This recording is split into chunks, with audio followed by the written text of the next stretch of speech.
2, 1, 0. All engine running. Liftoff. We have a liftoff.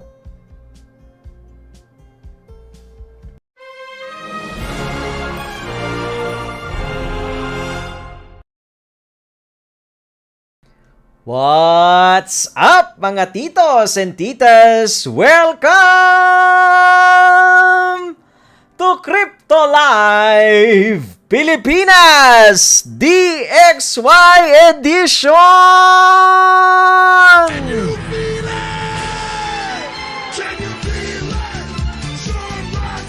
Ayan, magandang DXY morning po sa ating, talagang DXY na batian na magandang umaga po sa ating lahat mga titos and titas, especially kay, teka, sino bumabati ng pumping morning? Magandang umaga po sa inyo mga titos and titas. Kamusta naman ang inyo naging tulog? Tahimik ang market natin kahapon dahil sarado ang US market. At kaninang umaga nag-pump pero dinump ulit tayo. Okay, medyo topping out yung DXY natin. So sisilipin natin yung chart ng DXY which is inversely related sa crypto and capital markets, no? So sa stock market, inversely related. Ibig sabihin, kapag ka umaakyat ang DXY, bumababa ang crypto. Pagka bumababa ang DXY, umaakyat ang crypto. Tito Zoe, advance Merry Christmas. Aba, parang gusto mong imbitahan pa si Tito Jose Marichan Lunsi daw ay pumping na naman. Ayaw magpaawat. Congratulations doon sa mga nakasakay dyan sa Lunsi. Ang dami rin I think si Tito, ay hindi nagpahuli si Tito Adon. Tito Adon, ay, bigay naman. Solid Tito Adon, Lunsi. Nakita ko yung post niya sa front seat magandang araw po sa inyo mga titos and titas. Papasok na kagad natin yung chart ng DXY dahil ngayong araw po na to ay napaka-special na araw dahil meron tayong i-interviewin, okay, na guest natin from ROBOCOCK from UK. Yeah, imported to. Palagay ko, i-ready nyo na yung mga tissue nyo, I-ready nyo na yung mga tissue nyo. Imported tong kakausapin natin. Siyempre, may kasama din local to, mga titos and titas. Kaya pasok na muna natin. Unahin na natin, pindutin nyo muna yung like button habang ipisilipin natin yung si Dixie, chart ni Dixie, mga titos and titas. Tapos na ba mag-top out ito? At ano ba nangyayari na ulit sa'yo, Dixie? Yun nga, topping out nga ito. Teka lang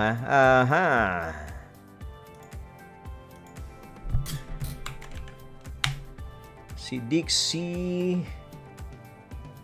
Pasok natin mga titos and titas. Ayun, ang liit ng screen. Bet, ang liit. Adjust natin. Adjust din pag may time. Yun. Ayan. Okay. Dixie, pasok! Ayun. Ito po, no? Ito yung closing kagabi ng Dixie. Medyo parang tweezer top, no? Yung needle top tapos parang tweezer top kasi ano ba tawag dito? Hindi doji ito Dragonfly. Doji nga. Dragonfly doji. Magkabaliktaran no? So parang tweezer top. Looks like topping out muna yung Dixie. Baka magpapahinga saglit po ito, mga titos and titas. Kanina, sinampulan na nga tayo ng pump it up, no? Indicators natin kay Dixie, ito pong dalawa. Yung RSI mo, medyo nasa sagad ka na rin. Especially stochastics, no?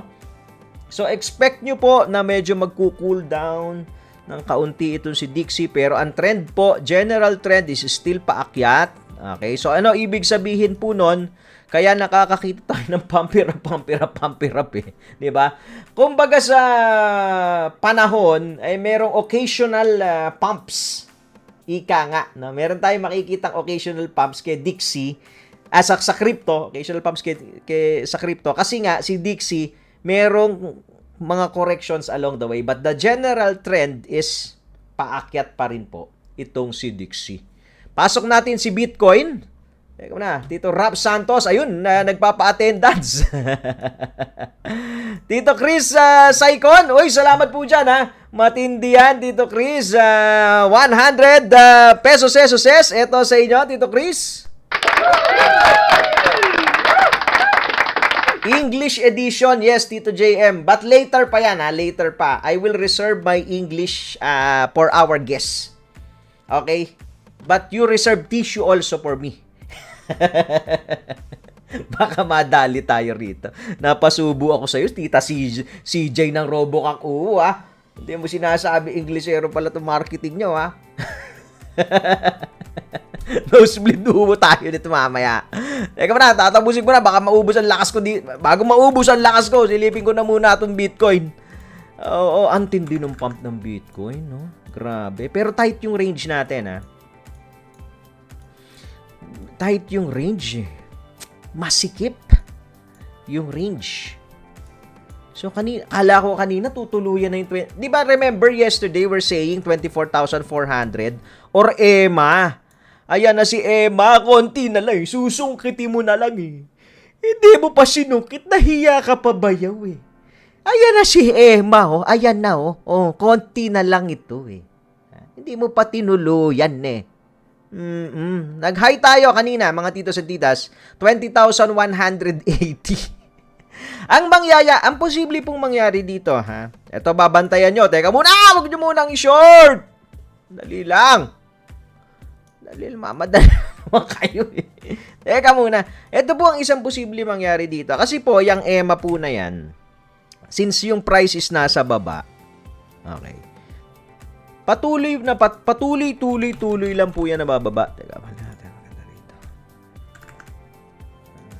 Ayun eh. Tuloy-tuloy lang pong bababa ito. Itong EMA na to, ha. Teka. Habang nasa baba yung price. So, today, baka ang surprise move nito, kung today, o tomorrow, o pwede rin mamaya. Depende, pero I doubt eh. Teka. Analyze natin mabuti yan. Ito bantayan nyo po dito mamaya.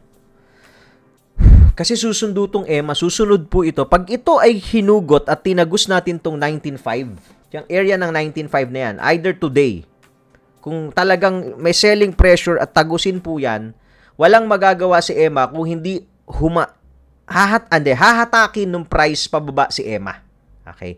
So, didikit po yan si EMA dyan. Okay? Yung formang ganito, pag tumagos yan dito, tingnan nyo mamaya, pagka nandito na sa mga 19.5 tong price, mas mababa na si EMA. Pero pag inaakyat yung presyo, umaakyat din yung EMA na yan. Okay? So, ibig sabihin, tomorrow, yung closing natin tomorrow ng 8 a.m., yung candle po na to, pag nag-close, maaga pa naman. No? Pag nag-close po ito tomorrow, crucial siya. Kasi kung mag-close siya na dumikit si EMA, alam nyo na kung ano nangyayari, ha? Pagka dumidikit si EMA, ayan na, dumikit na si EMA dyan. Dumikit na si EMA dyan. Pag dumidikit si EMA, no? Susunduin niya na kaya to. So, yan po ang crucial level ng Bitcoin price. So, you have to watch out itong 19,500 area. Okay po, ha? Tignan natin, baka meron pa tayo bang, may pag-asa pa bang ipump ito. Ito yung ginagawa kasi, yun. Diretso ko na to, ha? Ayan lang, yun. Parang meron po siyang descending triangle dito ako nakikita. Mas gamit nyo to pagka nagpo-futures kayo. Hanggang lahat ng tuktok kinukuha natin, ha? Ayan. Lahat ng tuktok kuha. No? So, sa pool lahat ng noise niya, no, mga titos and titas. So, nandun ulit ito. Itong area po na to ng Bitcoin, yung 19,700, nabanggit ko naman sa inyo before na yan yung sandwich zone. Diyan tumatalbog paakyat, baba, pakit, baba, pakit, baba. So, medyo, yan yung medyo, ayaw mong nandiyan ka sa area na yan. Diyan, yung area na yan yung medyo alanganing sumok pa. For leverage, ha? That's for leverage trading. Yan yung medyo alanganing pasukin. For me. Hanap tayo 4-hour tayo, no? So, gusto mo doon sa mga pumps, no? Kaya congratulations. So, alam na, kasi yung mga tambay, alam na nila na i-short nila yan pag nagpa-pump, eh. Madami na pong nakaabang. So, you do not do, sabi nga natin, you do not do short pagka nandyan kasi baka i-pump. You have to patiently wait for the pumps. Pump it up, pump it up, pump it up. Ano pa entry nito? Yun. Yan na muna. Mukhang yan ang gagawin ng Bitcoin ngayon. DXY at Bitcoin ang babantayan natin, mga titos and titas. Wala na muna tayo mga balita dahil nga may special guest tayo. Kaya bombahin nyo na yung like. Magko-commercial lang si Tito sa ating pagbabalik. Ayun. Oo. Silipan. Hindi, special guest na. Special guest tapos silipan portion tayo. Magbabalik po ang Crypto Live Pilipinas. Gusto mo ba mag-invest sa stock market pero hindi mo alam kung paano? We got you! Join our monthly online class now and pwede ka na mag-start mag-invest for as low as 10,000 pesos. This is totally free for everyone. Start your investment journey with us. Click down below to register for free.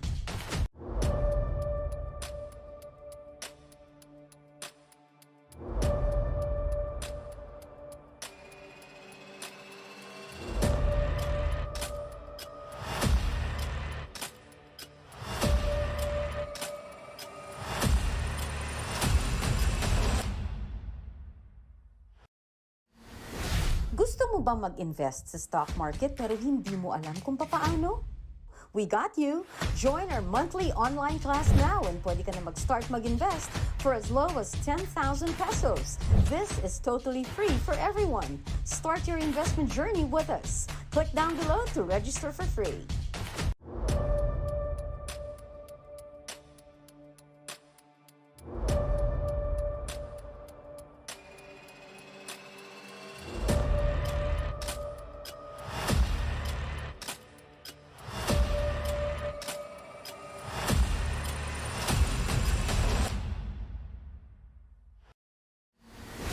Gusto mo ba mag-invest sa stock market pero hindi mo alam kung paano?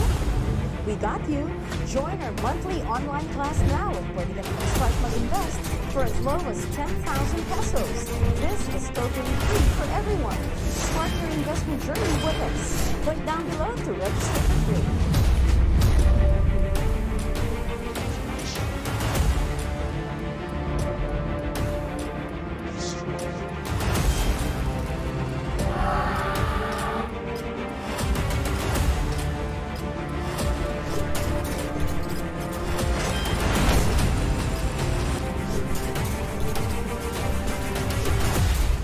Ba mag-invest sa stock market pero hindi mo alam kung paano? We got you! Join our monthly online class now and pwede ka na mag-start mag-invest for as low as 10,000 pesos. This is totally free for everyone. Start your investment journey with us. Click down below to register for free.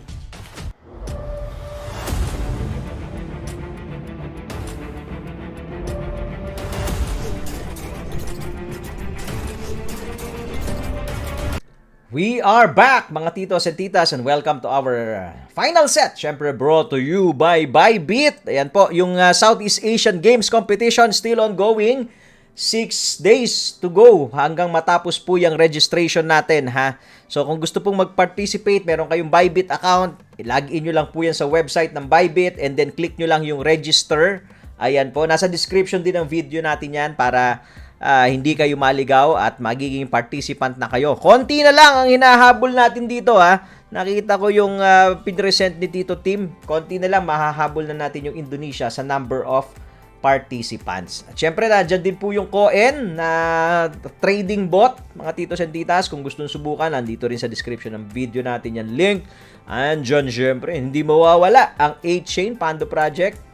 At eto na, ang special guest natin, ang ROBOCOCK. Maraming salamat po sa inyo, mga titos and titas na sumusuporta dito sa ating tambayan. Ipapasok na natin. Ready your tissue. Mga titos and titas, eto na, let's all welcome the team from ROBOCOCK. Can you feel it? Can you feel it? Eto na. Nako. Tissue. Yes. Teka, paano ba bumati ng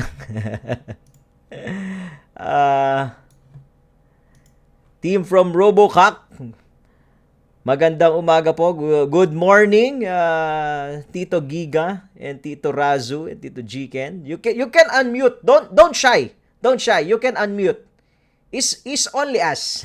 Good morning, Hello guys. there, Tito. Good morning, guys. Good morning, everyone. It's a pleasure to be here. How is everyone? I hope everyone is good. My Yeah. name is Giga. I am the marketing rep for ROBOCOCK. I plan and implement and strategize with the team regarding the marketing of ROBOCOCK. And good morning, guys. My name is Razu. I'm the game developer of this project. I'm half Filipino and half Japanese.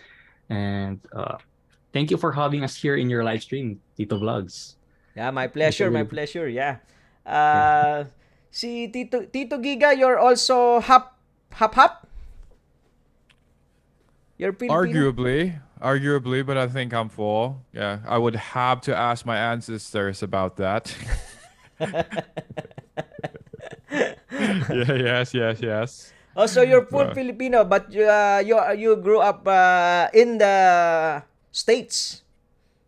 yes, I grew up in the OC. Oh. Yeah. Ang Yeah, hirap. but currently right now I've been around Europe. I guess today I was in Barcelona and today I'm in the UK. Oh. Sort of being in meetings, in and out of meetings and such. Oh. But it's okay. I can understand Tagalog very very well. It's just that I don't speak it very well, and I'm not going to attempt to at this time. Yeah. That's pretty much fine because I can also understand English, but I cannot speak pretty much. So just that. Oh, you are fine. You're just fine. You're just fine. Yeah. You are just fine. Tell us something. Tell us about the project, Tito Giga. Oh, the project. RoboCock Ultra World Uprising is an NFT game built on BSC network, inspired by the famous cockfighting game. Each player can train, breed, bet, and fight with other players. So imagine traditional cockfighting, but on NFTs with mecha robot chickens. It's for everyone. It's for everybody, both in the crypto space and the mainstream audience. I heard this is inspired by the traditional cockfighting. Yes, that's right. That's right. But imagine traditional cockfighting with Tekken-like gameplay. Oh, so you can control the NFTs. Yes, you can. Yes, you can. Not only that, you can. It takes it demands a certain level of skill, because you have a full control of motion, like moving it around the arena and strategizing, planning your combos, planning your setups, and such. Which makes it even more exciting. Yeah, tell us about the gameplay. The gameplay. Razu, would you like to cover regarding sure. the gameplay? So basically, the gameplay is like a 3D fighting game. It is inspired with the game Tekken, if you're familiar with it. It's a 3D fighting game that allows us to control our own NFTs. So each NFTs has their own entities and comprises of different varieties of their parts. So basically, I think we can show the gameplay for now. Yeah, sige, Tito. Tito, di ba nakakatagalog ka? Yeah, I can speak Tagalog. yeah. Tagalogin mo na lang ako. Hirap na nga dun kay Tito. Medyo nag-nosebleed din ako dun Okay lang yan. Yan mo man nosebleed sa atin si Tito Giga. Nakakaintindi naman yan Mukhang lugi tayo dun. Lugi tayo. Pero meron tong ano ba? Meron ba tong meron tong parang adventure mode? Meron din ba tong parang player versus enemy, player versus player na game, or Yes, meron tayong mga PvE, PvP, and also meron din tayo itong scholarship system. So I think we can proceed muna sa slides before natin pakita yung gameplay para magkaroon sila ng brief idea about the game or the project. Okay, sige. Tito Giga, take it away. Okay, so here we go, everyone. RoboCock Ultra World Uprising. That is where the uwu came from, which is one of the taglines that I actually like a lot. Most of my friends tell me that RoboCock uwu. This is something that I struggle to say with a straight face. It's taken time for me to say that as well, which is actually quite funny. So okay, let's move on. RoboCock Ultra World Uprising is the latest revolutionary cockfighting game featuring mecha versions of cockerels and hens, as you can see. To those people who have seen the gameplay and to those who haven't, stay tuned. So you're up for a ride for the gameplay later. And in this game, you can breed them. You can breed them. You can mate a RoboCock and a RoboHen, and hatch the products that you're breeding, and then you can train them and improve your stats and produce a stronger cockerel for your fighting and play. Enjoy the cockerel itself, and at times repair them later on, which we will cover in the future. And our token is called GCAN, and this is available in Pancake Swap and KUCOIN. Our NFTs are proudly built from scratch, which Raza will talk about later. Introducing the sketch. This is a sketch of our zombie RoboCock, and it's one of the game's early stage sketches over here, as you can see. And you can play, enjoy, and earn with an exciting Tekken-like gameplay. To those who are familiar with the game Tekken and Street Fighter, it's much more like Tekken with a 3D graphics, being able to move around left and right, back and forth, jumping, and all of those exciting stuff. Streamable content.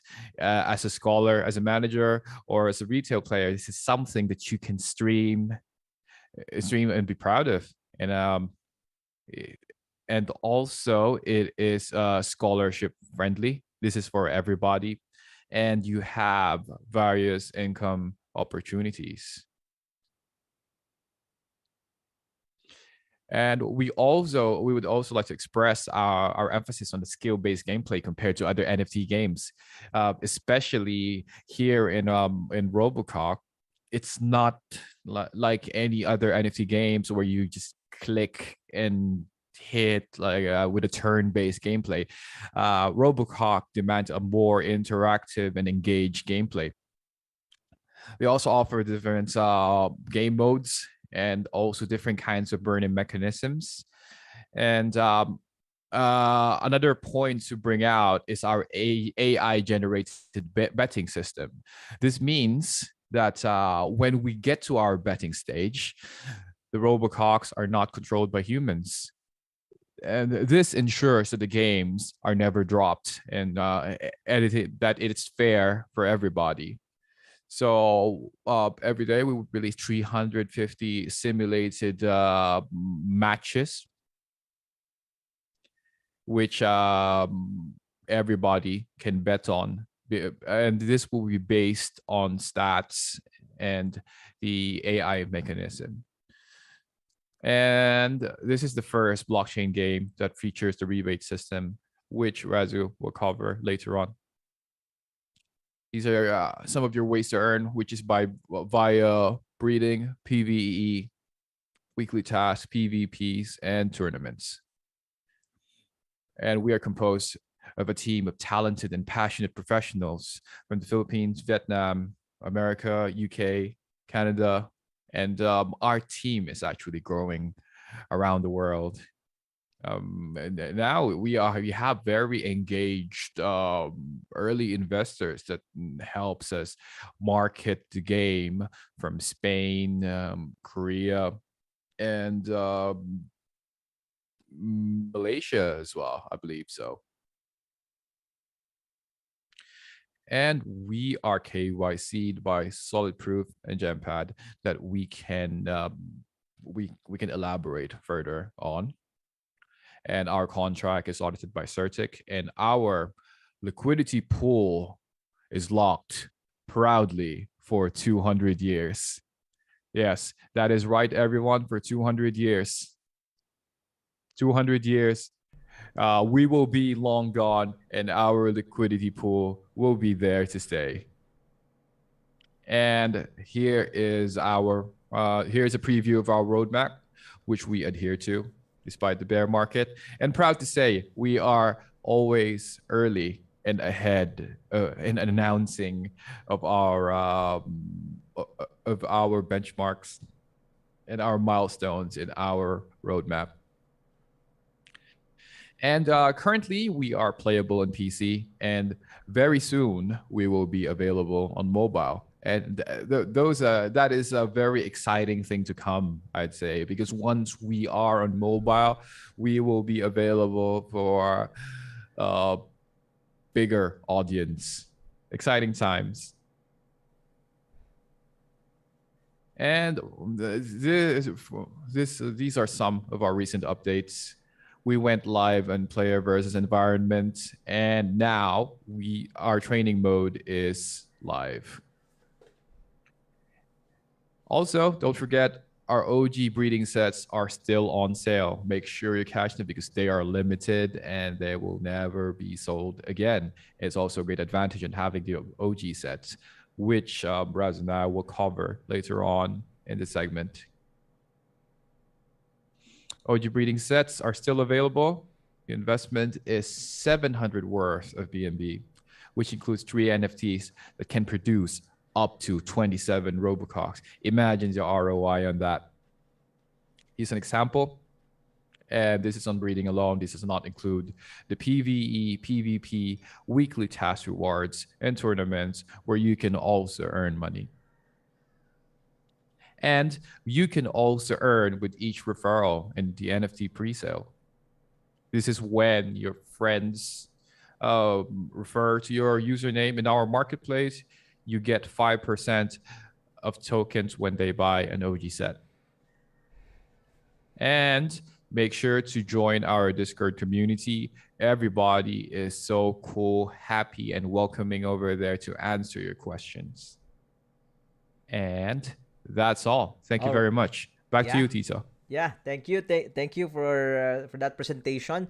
Well, I guess I have just 2 questions that I have in mind. Maybe this will cover most of the questions that I am seeing on our chat room.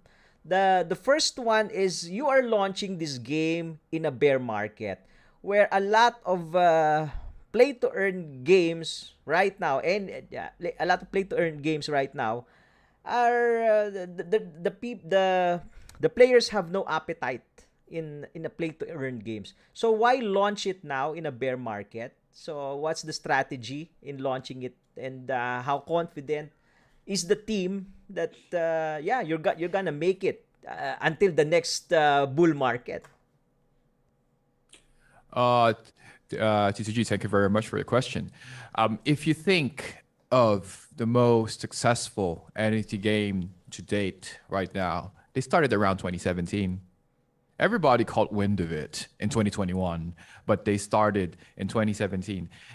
But that is another example of its own. But my main point is, when you have something good, whether if it's a bear market or a bull market, it's going to withstand it.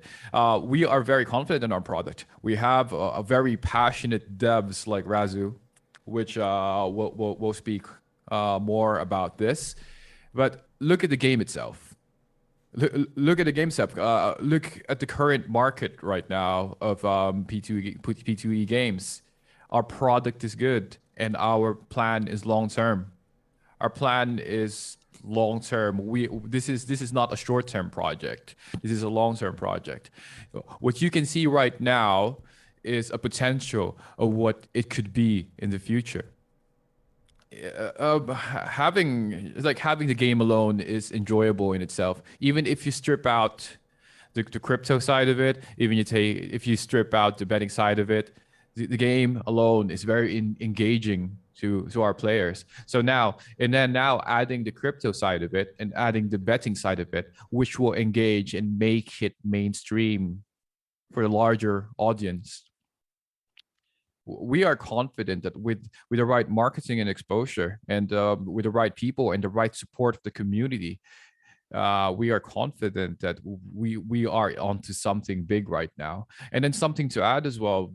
This is something of our own for the Filipino community. So, something that we can be proud of, that we made ourselves as well. Yeah. So, follow-up question on that. How was the project funded? Since as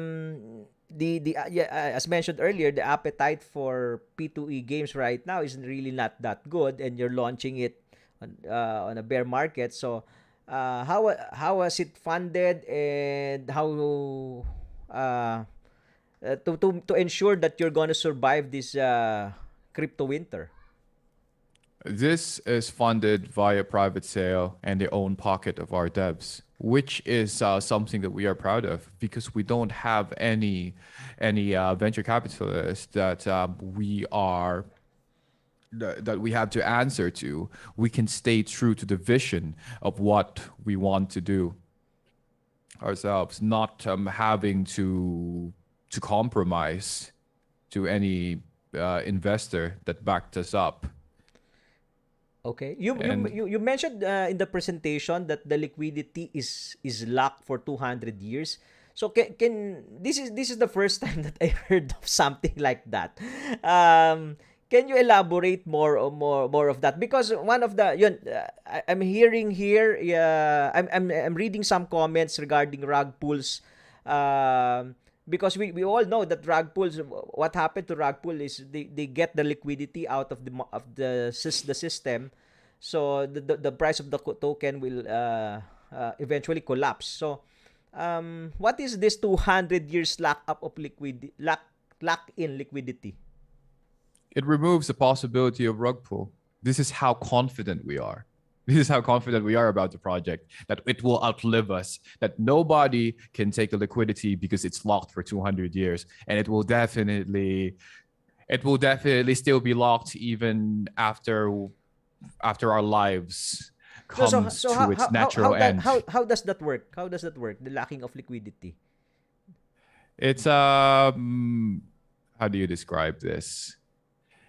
It's a contract that you set that you couldn't reverse. It's just like how smart contracts worked. You locked it for 200 years. It's an irreversible command that you can work through, and then once you've implement that, it's irreversible. So meaning it's just locked there for 200 years. You also put out your own money in the liquidity to lock it against the tokens that are available, or that will be available. Yes. And it will be there. It will stay there. This is how confident we are with the project. There's no rug pull. It's going to stay there. It's going to outlive us. So, yes. All right. So the next, my last question, probably all most of the people in the audience are asking this because you do not reveal your faces. They want to see your faces.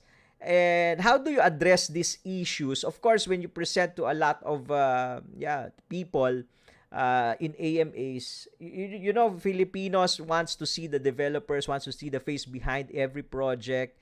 It's like a proof, you know, that's how Filipino market is. They always want something that they can see as a proof that you're not going to rug pull. So, but the team, I understand the team decided not to reveal their faces and identity. So, how are you going to address this?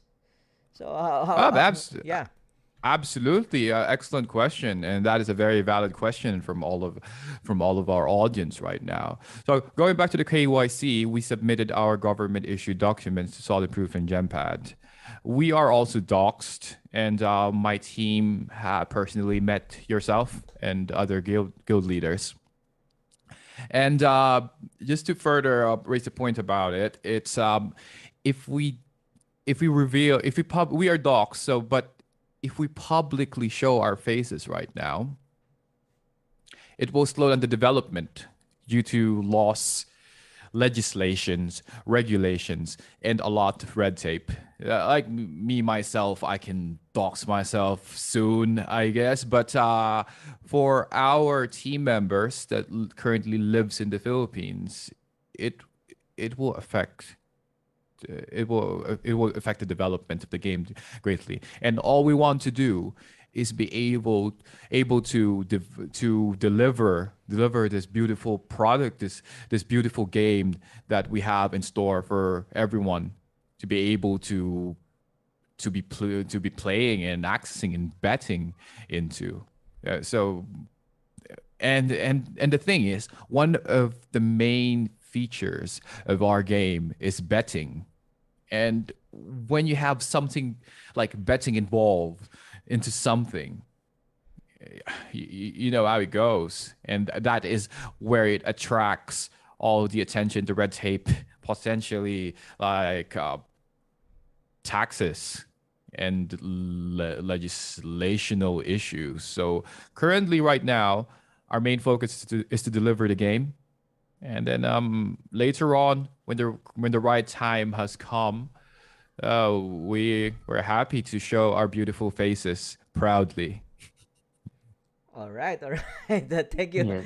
Yeah, thank you for that answer. But well, I guess yeah, time will tell. Yeah, of course, we respect your decision not to reveal your identity at this early stage of the development, and of course, to all our viewers, mga titos and titas, di ba? So you just have to do your research if you want.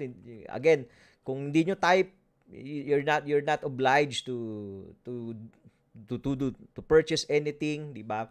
Pero just in case you are considering, kailangan din talaga yun yung kailangan, no. This is web 3. Yun nga sinasabi natin. This is web 3 whereby there's so much risk involved and so much reward also. So again, for me, ang take ko lang dyan, only time will tell, di ba? So any other projects, tama, may nakikita rin ako kaninang comments na ang dami din naman mga projects na nakita mo nga yung muka eh, di ba? Pero ala pa rin eh. No? So that's the part of the risk that the team wants na kaya nilang i-take, no? Siguro, and we are very respectful for that choice, Tito Giga. So maybe, yeah, Tito Rasu can show us some of the gameplays. Yeah, sure. By the way, may I add something on the sa sagot ni Giga para Yeah, sige. masabi siya ng mga viewers Tito, natin. sure. So most likely, kaya hindi rin kami nag-docs for this project or publicly docs, but we are docs with some guilds here in the Philippines. So nakikipag-meet up kami sa kanila to show them our faces. But for the public to show us our own identity is that it will be risky for us here in the Philippines. Why? Mostly tinatax na ngayon ang mga crypto, especially sa mga banks. Kapag alam nilang galing sa crypto yung ika-cash out mo, pwede ka maamla. And also, pwede lang i-freeze yung account mo, etc. And then kakamtabi ang habulin mismong government. Right? So, para saan ba ang crypto if ever nataksan ang crypto dito sa country natin? It is one of the most reasons para sa safety na rin developers and also for the project. But setting aside, sabi nga ni Giga kanina that Google is ready to be publicly doxed in the near future. And ayun, para ma-prevent lang natin yung mga ganong instances, lalo na marami na issue ngayon regarding sa kidnap here in our country. So for own safetyness na lang din ng devs and the project. So ang dami natin nakikita ditong projects na kita nga nila yung identity pero most of them nag-rug. And also for the 200 years liquidity locked, makikita niyo sa mismong website namin, and also nakalagay din naman ang certificates namin sa mismong websites, sa main page namin. Pwede nyo silang i-check. You may kindly check them. And meron tayong balita dati na once na yung isang project na nagkaroon sila ng konting pagkakamali sa code, then walang nakapag-cash out dun. I think it is one of the most viral projects dito sa NFT. So we would like to prevent those instances lang naman, kaya hindi kami nag-publicly does. But it is one of the challenges then as a devs regarding nga dyan paano mo hikayatin ang hindi mo pinapakita yung identity mo. But we're very transparent and a community-driven project. So most likely, pwede nyo kaming i-contact through our community sa admins, moderators, and also you can send us direct messages, and we'll be happy to read it and also take part of it as a project natin. So, okay. Proceeding with the gameplay, as of now, ito yung gameplay natin. You may kindly download the app. Meron tayo sariling application sa Windows. So, may launcher tayo doon and doon nyo na rin siya i-update. So, napakadali. It's a very easy way to play this game. So, first, you just have to buy an NFT in our website. And then, you just have to download the software. And yung makikita nyo, ito yung mismong landing page natin. Meron tayong mga house, arena, training, and also the repair. So, marami pa tayong burning mechanism dito. So, marami na tayong mga NFT blockchains na game na lumabas, pero most of them is kinulang sa burning mechanism. And isang problem ng NFT games right now is yung hyperinflation. Hyperinflation ng mismong NFT. That's why we have variable solutions regarding this naman, na hindi tayo pwede mag-breed kapag hindi breeding season para ma-prevent natin ang reproduction ng mismong NFTs ng sobrang players. So, yan yung isa sa mga sumisira mismo sa mismong tokens natin kasi dumadami yung pag-farm.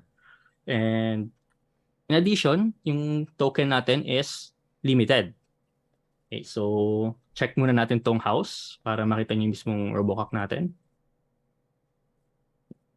Okay, so hello. okay, Sorry. hello. Can you kindly click on the house? House. Yeah, the house. Yeah. All right, Yeah. You can open it. There you go. So dito nyo makikita yung mismong ROBOCOCK natin, yung NFTs na nakasing sa mismong account nyo. So each NFTs meron kayong crystals na ma-earn per NFT. Daily to. So nagre-reset siya. These resets and meron din tayo ditong weekly task. So yung weekly task natin is per account. So yan, mapagpipilian niyo siya. Meron tayong mga different varieties ng ROBOCOCK natin, NFTs. And then also we can check the arena para makita na nila agad yung pinaka mainstream natin na content dito is yung gameplay. Yan, adventure mode. Absolutely. This is the awesome. This is the awesome part of it. Yeah. Let's show a bit of a gameplay over here. Sure. So here, makikita niyo siyang kinokontrol niya talaga yung mismong game. So it's a little bit laggy since it's in on stream. But kapag dinaro siya, very smooth siya. Yeah. So Bench. No. Look at me. I'm just blocking here. Yeah. Yeah. Oh yeah. Yeah, look at that. I'm starting to just like gain traction. Look at that. Wait. Let me retreat. And go. Oh, yeah. There you go. Oh, no. I'm losing. Oh, no. I think I'm going to win. Wait. Here you go. Ha. Take some of that. So there's a rewards, guys. So may crystals tayo dyan, which will be converted also to GCAN. So meron na tayo dito scholarship sa mga magtatanong. So sooner or later, i-release namin yung guide regarding the scholarship system, but it will be very convenient for the scholarship and the managers. So yan siya. Adventure mode natin. It's a little bit laggy. It's a very lag lang talaga sa stream. Yeah. Pero hindi siya lag when it comes to the real game. Yeah, I'm gonna keep on playing as you talk through. Sure. Yeah. So, oh no. See, guys, this is what I'm talking about. Just enjoy yourselves doing this. Just like, how can you not enjoy this? Yep. Damn. Oh my. Yeah, this is lagging a bit on my side. Yeah. Oh, that's skill bit. That spin. I really like that spin move that you designed with this. But it's lagging a bit, so I couldn't do it myself. Oh yeah. Yeah, Yep. I And guess then one of the important factor in play to earn game is you really have to enjoy the game. So yun nga, regardless of the token price, 'di ba? Para ka bumabalik sa pagkabata mo. Parang ganun siya, no? Yung Tekken, yung laro na niya. But again, no, hindi naman lahat will really understand kung ano yung game na yan. That's why we're here educating, and yun po, kailangan syempre mag-research pa rin, 'di ba? Mag-research pa rin if you're planning to put some money on the project. In any project, hindi lang yung ROBOCOCK, in any project, even in any cryptocurrency na tinetrade natin, 'di ba? So yan yung key, 'di ba? Dito sa game na to, hindi lang sa mga NFTs but also dito sa buong crypto space eh. Kailangan you'll have to be responsible dun sa tinataya mo. So I guess that's one of the lessons that I want to impart sa lahat ng mga viewers natin. Kasi nakikita ko yung comments nila. Ang saya nung comment. May mga, kung binabasa mo, Tito Razu, yung mga comments, nakakatuwa kasi nakikita natin kung sino yung risk taker, kung sino yung risk averse. So dun nyo po, no? Based on your comments, you can really understand you can really gauge yung risk tolerance level ninyo. So, ganun po siya. So, Tito Razu and Tito Giga, any final words for our audience today? Thank you for supporting us, and also di naman namin maiwasan talaga yung pagdadoubt regarding sa mga crypto projects since there are a lot of Filipino projects na nag-rug pull. But we made this project for the legacy and not for money. So we have a lot of potentials for our project, especially with the rebate, the betting, and we're the first movers of it. So yun siya.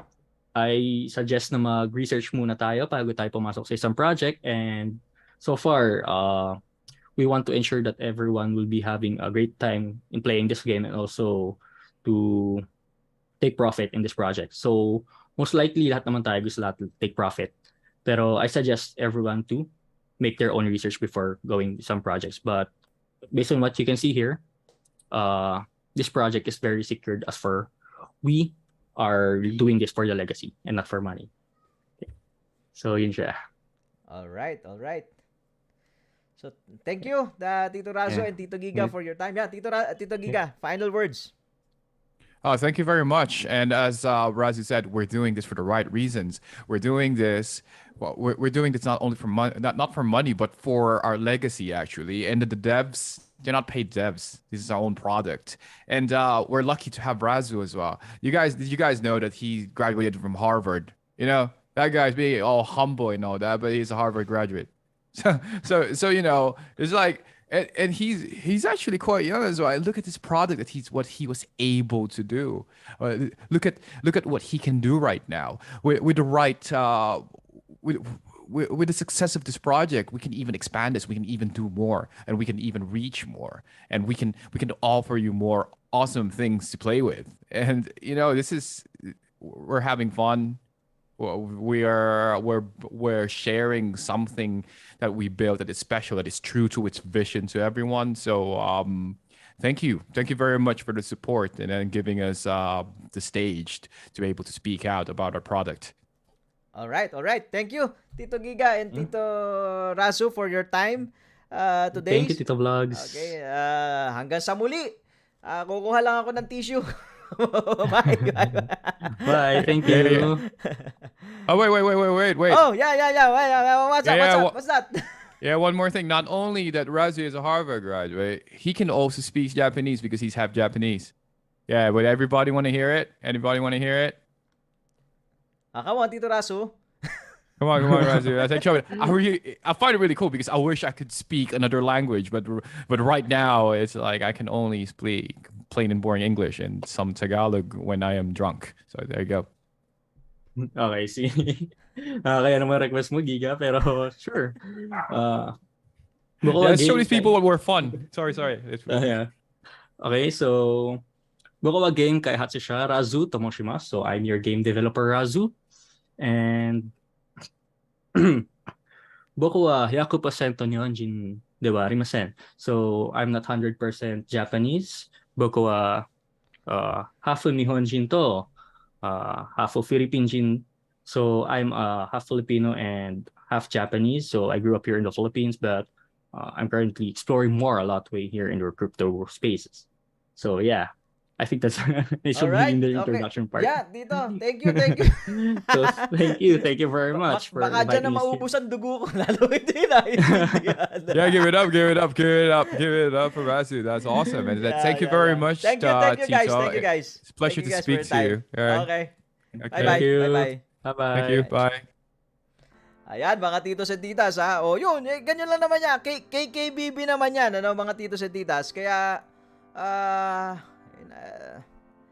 nasa sa inyo po yun. Kung gusto nyo, tayo pinipresent natin dito kung yung mga projects na, at pwede nyong simulan, di ba? Simulang aralin. Katulad yan, yung mga sponsors natin dito.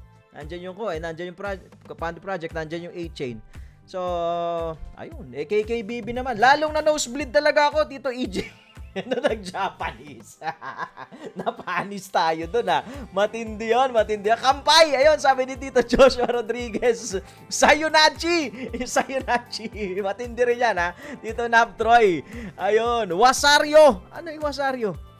Eh di mag-radyo ka. Mas maraming tanong sa game developer. Ayan, ha. Puntahan nyo po, mga titos and titas, yung kanilang Discord server. Nandito rin naman sa link ng description natin para po mas maaral ninyo yung project po na yan, ha. Yun lang, ganun lang dito sa crypto. Tapos ang paglagay usually, eto, bibigyan ko na lang kayo ng Tito moves on how to take risk, di ba? Syempre research. Okay.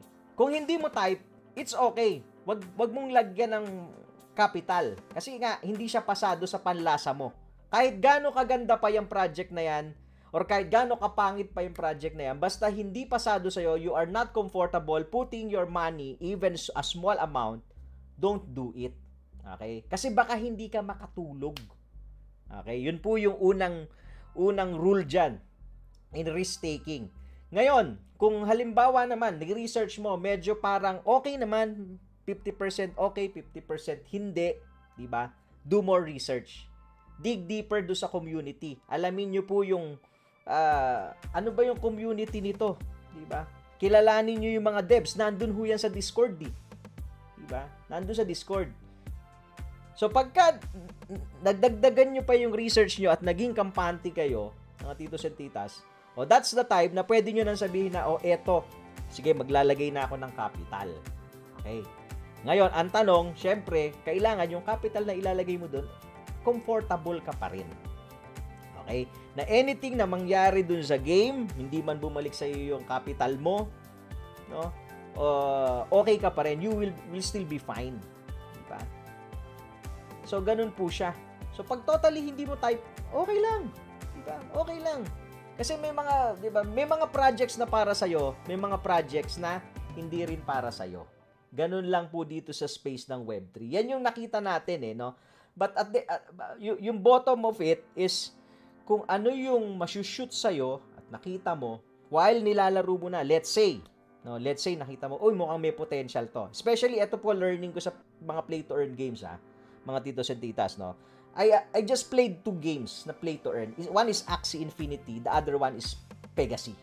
Okay? Dalawa lang po ang sinokpa ko.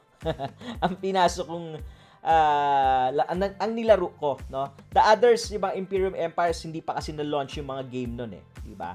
But we put some money kasi medyo looks like mukhang okay, no? Pero nandun pa rin sila sa stage na hindi pa pwedeng laruin, no? Parang nandun pa sa early stage. So meaning to say, kung type mo at nagustuhan mo yung laro at nakita mo yung potential, be early on it. Yan ang key sa mga play-to-earn games. Iba yung nauuna, di ba? Dito sa Web3. Huli ba? Tapos pag feeling mo, late ka na. Pag feeling mo, wala na, nakalipad na eh. Nakalipad na yung manok eh. Di ba? Hindi ka na comfortable humabol. Wag po kayong hahabol pag nakalipad na.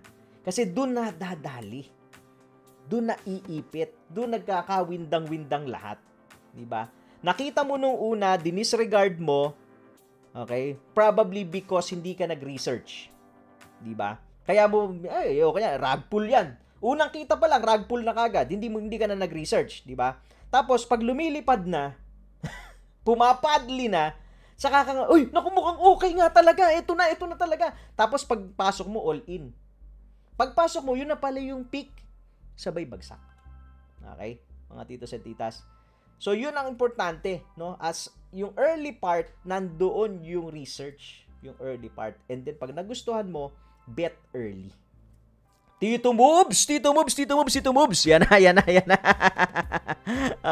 Pag iniwan ka na, wag mo nang habulin, sabi ni... Wag nang habulin. Habol ng habol. Ayaw nga sa'yo. Wag mababayaw. Tama yan ha. Wag pong mababayaw. Yan po mga titos and titas. Kasi, yung Web3 space nakita natin talagang it's very risky. If you don't know how to manage your risk, mauubos po kayo dito. Hindi lang sa play to earn, even sa crypto. Diba? Even sa crypto. KKBB, sabi ni Tito. Ang nangyari kasi, pasok muna bago research. X yun, sabi ni Tito Wish Trader. Tama yan, diba? Research muna bago pasok. May maayos na ba na tokenomics ang mga P2E now, Tito? The problem with most of the P2E nga, ito yung nakikita natin, ano, yung tokenomics nila. Yung unlimited supply ng token. Okay? So, yun yung nakita natin na produce lang ng token. So, parang wala pa, no? Parang wala pa tayong nakikitang okay na tokenomics. Ayun, si Tita Joyce. Oo. Ayun, recall sa CHT. Ayun, nadalin ni Tito Joyce. Ang aga pa pala. Ay, Tito Chris Saicon, salamat po dyan. 100 pesos. Ito sa'yo. Ayun. Ay, mga titos and titas. Alas 12 na pala. Maraming salamat po sa pagtambay ninyo ngayong araw. But I hope we covered more of the essentials. Napanood ninyo yung Bitcoin natin, yung Dixie natin. No? So, yun yung kailangan para makapag-trade kayo, makapag-strategize kayo sa trading ninyo. Look at Dixie. Balikan natin yon. Anong ginagawa niya? That's inversely related sa price ng crypto. So, anything na mga nasa altcoins nyo po na hindi na natin nasilip ngayon, susunod lang naman din po yan sa price ng Bitcoin. No? Most of the altcoins. Okay? Second, bago tayo magtapos, risk management, napaka-importante. Hindi lang sa crypto trading, pati sa NFTs, pati sa mga play to earn. Yun. Sana marami kayo napulot ngayon, ha, mga titos and titas. Nasulit sana ang inyong pagtambay. Let's have a short prayer. Oy, teka muna. Bago paalam. Abangan nyo mamaya. Nabiting kayo, no? Hindi, amin niya. Nabiting kayo. Mamayang gabi, abangan nyo. Magla-live ako, ha? Talpakan to. Totoo. Meron ako sinubukan. Mapakita ko mamaya alas 8. Abangan nyo po. 8 p.m. may live tayo. Talpakan. Mabilisan lang. Susubukan ko lang yung talpakan yung bago. Mamaya yan. Abangan nyo. 8 p.m. po. Magla-live ulit si Tito. Let's have a short prayer bago tayo mag-iwalay. Dear Lord, salamat po. Isang araw na naman na natapos sa aming tambayan. Maraming salamat po sa guest namin today, ang team ng ROBOCOCK. Ang ganda lang, Lord, na merong mga ibang projects and opportunities na nape-present sa amin. Dahil po dito, nakikita namin kung paano namin i-analyze yung risk-reward. Dahil po dito sa mga projects na ganito, sa mga opportunities na ganito, na-open up kung paano kami magtitake ng risk. Ang importante ho sa amin, Lord, is mabuksan yung isip namin. Hindi namin isara na lahat yan ay rug pull, lahat ay pangit, at hindi rin namin ibukas na lahat ay maganda. Lahat po ay may risk. Yun ang importante na maintindihan namin. And makilala namin, maintindihan namin yung risk appetite namin as an individual. Tuluyan niyo po kaming gabayan, Lord, sa space na to. All this we ask in Jesus' name. Amen, amen, amen! Paano, mga titos at titas? Fried chicken at tanghalian ko eh. Bye! Stay safe!